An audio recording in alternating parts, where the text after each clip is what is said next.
Hi everyone, welcome back to my channel. I'm Pavan. I'm a Canadian Olympian and beach volleyball world champion and a longtime professional indoor player. Today, we're going to talk about beach volleyball, specifically how to determine the good side in beach volleyball. Because we're outdoors and there are lots of variables that affect our ability to play, it is really important to understand what the good side is in beach volleyball and how to use that to your advantage. So we're going to go over the 3 big decision-making points when you're determining the good side in your beach volleyball game and what to do with that information once you have it.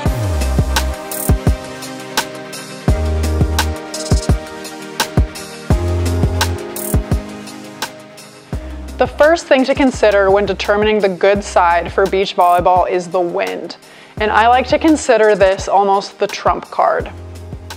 The wind will overtake any other of the 2 points that we're about to talk about in a bit, because the wind really manipulates how the ball moves. So when we're thinking about the good side in relation to the wind, anytime the wind is in our face, so if the wind is blowing and our hair is going behind our head, that is the good side. The reason for this is that when the wind is at our back, when somebody serves the ball, the wind will drag it down, which makes it very hard to track on both passing and defense. It's much easier to track the ball when the wind is blowing in our face, and it's easier to dodge a ball that might be going out as opposed to falling in front of us. Now, that's great if the wind is blowing head on with the court. But let's say that the wind is coming from the side. Now, it's obviously important to have a game plan with your partner before you're starting the match. And I'm sure you guys have probably discussed who you want to serve, whether it's because they're a weaker attacker, a weaker passer, whatever the reason. Once you know who you are going to attack with your serve in a game, the best strategy is to put that player on the side that the wind is blowing. So for example, if I am the right side player, I'm playing on the right side of the court, and the wind is entering from my right side, that is the bad side for me. On the other side of the court, however, the bad side will be for the left side player. So anybody who is on the side where the wind is directly pushing into them, that is the bad side. And we always want to go put the player who we want to pass on that side. I hope that makes sense. Now, if the wind is coming from the corner, it's kind of a mixture of a headwind and a side wind. And that is really, really tricky. The player who ends up in the corner with the wind coming directly into their shoulder is on the bad side. So if there is a headwind, it is very easy to decide the good side. You want the wind blowing your hair back. You want the wind in your face. If the wind is coming from the side or from the corner, you want to put the player that you want to receive the ball in the position where the wind is directly hitting them in their serve-receive corner. Now, while wind is the most important factor to consider, sometimes there might not be a breeze at all, or a very, very light breeze. In that case, you might want to look at the sun to determine what the good side is. Obviously, when we're serving, when we're attacking, whatever, we tend to be looking up at the sky.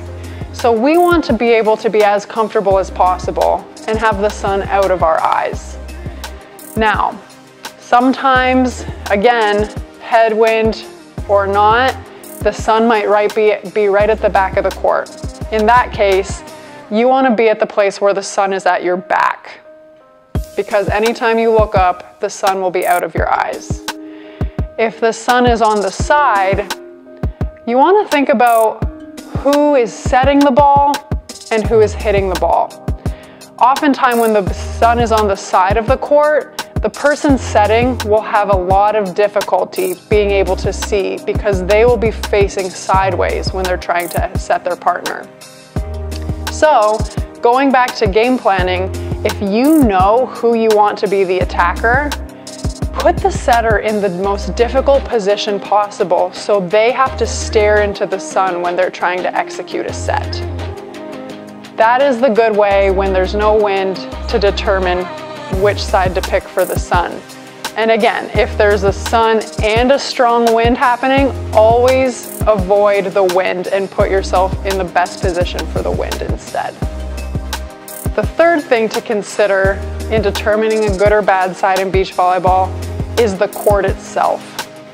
Now, I'm very lucky as a professional volleyball player. We have people who take care of the court and make sure that it's flat, etc.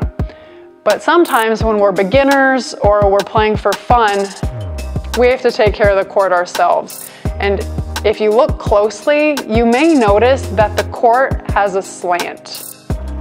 There will be one side of the court that might be a little bit higher than the other, just from overuse or conditions in the wind, you name it. If this happens and you look at your court and you see that it's in this shape, you always want to be the team running downhill. When we're serving uphill, when we're approaching uphill, it really screws up our perception, our jumping ability, and the net seems higher than it is. When we're going downhill, you are able to serve at a better trajectory, the momentum that you gain on your approach is increased, etc. So this one is a little more trivial. The wind and the sun should definitely take precedence, but all things being equal, if you have to look at the court itself, always pick the side where you are higher up than down. So, let's say that you're in the coin toss for the beginning of a game. You've looked at the conditions, you've analyzed the wind, the sun, the court, you name it, and you and your partner have decided what the good side of the court is. So now, what do we do with this information?